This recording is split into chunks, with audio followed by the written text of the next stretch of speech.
So, my friends, Renaissance opening new horizon, new thoughts, a ray of hope towards a better world fraught with elements of, we would see in later times, equality, liberty, fraternity, आगे पूरा पूरा French revolution के ये heralds हैं मित्रों.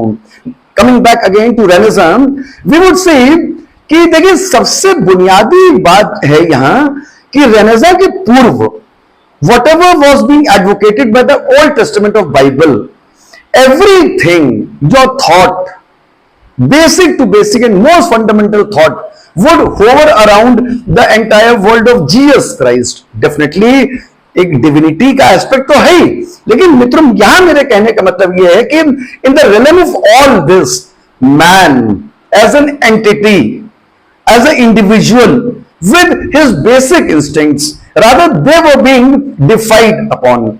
एक जो इंसान है, we would see the best impact of Renaissance, man and his manliness, his manhood gaining prominence.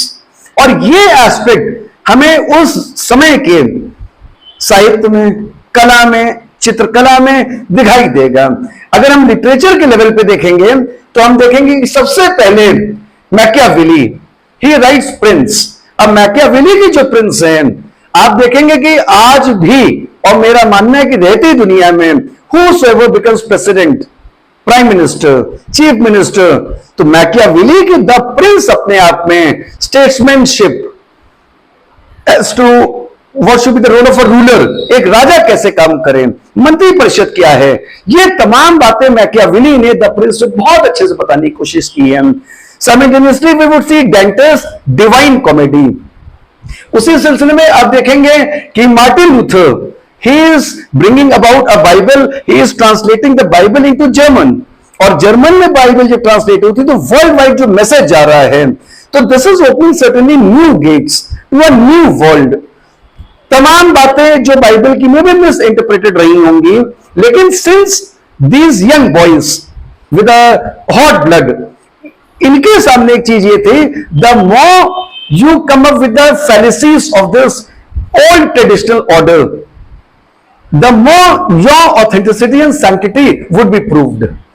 और एक तरह से मैड रैट रेस लग जाएगी. आप देखेंगे जिसके अंतर्गत अगर बाइबल में ये लिखा है तो क्वेश्चन अपॉन दैट.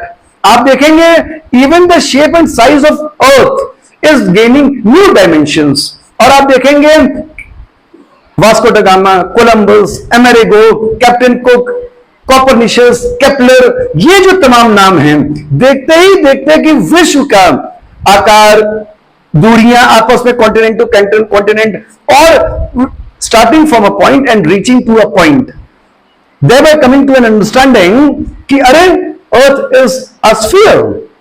इसके पहले धारणा हुआ करती थी कि may be earth is a flat body, लेकिन फ्लैट कितनी भी होगी, इनफाइनाइट तो नहीं होगी. शायद एक ऐसा वर्ल्ड आएगा, एक ऐसा पॉइंट आ जाएगा जिसके बाद कुछ नहीं है.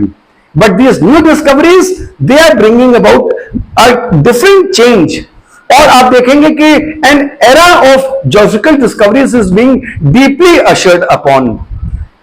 स्टार्टिंग में तो ये एक हेरोइज्म है, एक हेरोइक डीड है, but later we would see, क्योंकि कहीं ना कहीं जो प्रोटेस्टेंट मूवमेंट था, जो मैंने आपको बताया, France, Spain, Holland, Denmark, England, Protestantism की अलग अलग डेफिनेशन वहां के कल्चर के हिसाब से. Now this all is becoming a state sponsored activity. और एक राजा बकायदा अपने यंग बॉयज को, पूरी पूरी फ्लीट को ट्रेन कर रहा है, तमाम आर्म्स एंड एम्युनिशंस, क्योंकि you are going to far off seas. आप लौट के आ भी पाएंगे कि नहीं आ पाएंगे, इसका मित्रों कोई ठिकाना नहीं है. ऐसा करते करते आप छोटे छोटे आइलैंड्स, छोटे छोटे ज्योग्राफिकल टेरिटरीज में लैंड कर रहे हैं, और wherever you are landing upon, आप अपने देश का झंडा गाड़ दे रहे हैं उस जगह. और इसीलिए मैंने आपको बताया मैड रैट रेस. और आप देखेंगे अगर आप पूरे अर्थ का ग्लोब स्टडी करें अगर, तो बहुत से सी रूट्स ऐसे थे on the Atlantic, on the Pacific, जो अभी तक अनडिस्कवर्ड थे. New routes are being deciphered now, short routes are being found. और खासतौर से मैंने आपको बताया फॉल ऑफ कॉन्स्टेंटिनोपल.